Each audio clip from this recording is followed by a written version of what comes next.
Hi guys, good morning. Wala, masaya lang. Malipayon sa kabuntagon, kay ano. Siyempre, pasalamat sa Ginoo nga nakamatata.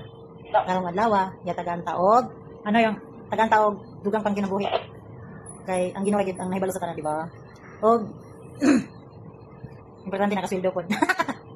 Nakasildo yung taon, Ginoo ka, daghang utang nagpaabot. Importante na kabayad sa utang. Wala na. Alangan man. Ang tao gulay utang. Di mabuhi ng kalibutan. Karong panahon na. Wala. Dagan kang utang. Left and right. Pero ang importante, yun nga akong gipasalamatan sa kanang-kanang. Nabisag, yung nani ko, yung nani na akong edad, nagyapong ko'y trabaho, kada adlaw, sa akong pagposigido nga, maka-apply dire. Isip ko sa ka-guard, sa ka-lady guard, CCTV. Ayun ang sa mga guys na nakatrabaho ko dire. Mabuhi. Wala ko nag-adaw man wala ko nagkuhan ng andoy ng madato. Ang gusto na ako mabuhi na makatabang ginagmay sa mga anak. Mora na. So, isa na tayo problema. Napugapon kaya ako ang pagsalig sa Ginoo nga siya. Mga taglagya ko kasubaran. Kay manay ginaingon nga salig gid taon sa Ginoo. Salig ka sa Ginoo, pero manay gingon pud nga lihok tawo kay tabangan ta ka. So mulihok gid ka. Mulihok gid kita kung may tagtabang sa Ginoo kay ngano. Sen pag unsa natagampo sa Ginoo.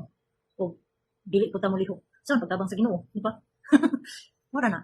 Kay isip sa usa ka kuan sa inyong mga ako magulang ko ninyo nana kanan pero mo ginang atong buhaton tambag lang nako nga kung ngayo tabang sa Ginoo mulihok ka, di ba? Wala ginigingon nga lihok tao kay tabangan ka. Wala lang ganahan lang ko vlog. Ay wala dugay na kay ko wala ko ka vlog sa FB sa Facebook silang TikTok mag-live. Ganahan lang. Di ba pampawala stress mo na siya. Kasama na po na nato sa tuwang karon mga social media. Kita tayong mga vlogger. Kasi kuan po, double yung katong iba, double purpose. Makita sila sa mga vlogger. Ang uban pod, mo pilang kalipay. Kulang ilang adlaw kung di sila maka video. Happy lang, di ba?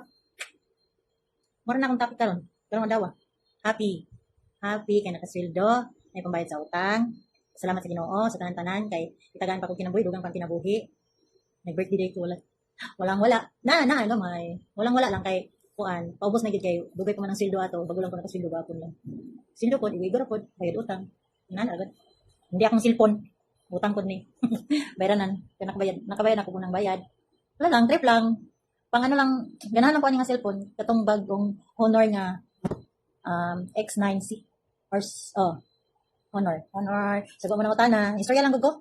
Sagot lang ng utana, di ba? Pamahaw na mo. Para di mo mapas mo. Mga tandanan. Nanaday ko yung kape. Kape na. Charan, kape. Hindi na siya pure ng kape. May gatas. Palisan day pandisal.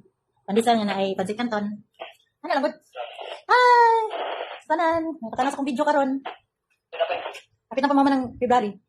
28 lang ta karon. Walang 29. Ang katong mag-birthday 29. Next year na lang. Baka mayroon 29. I-celebrate na lang sa 28 ninyo. Or di, March 21. Kapit na ta, mag-March. Magpanggabi na po ko.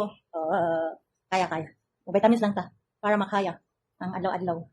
Bye! See you guys. Love you. Yap, mama.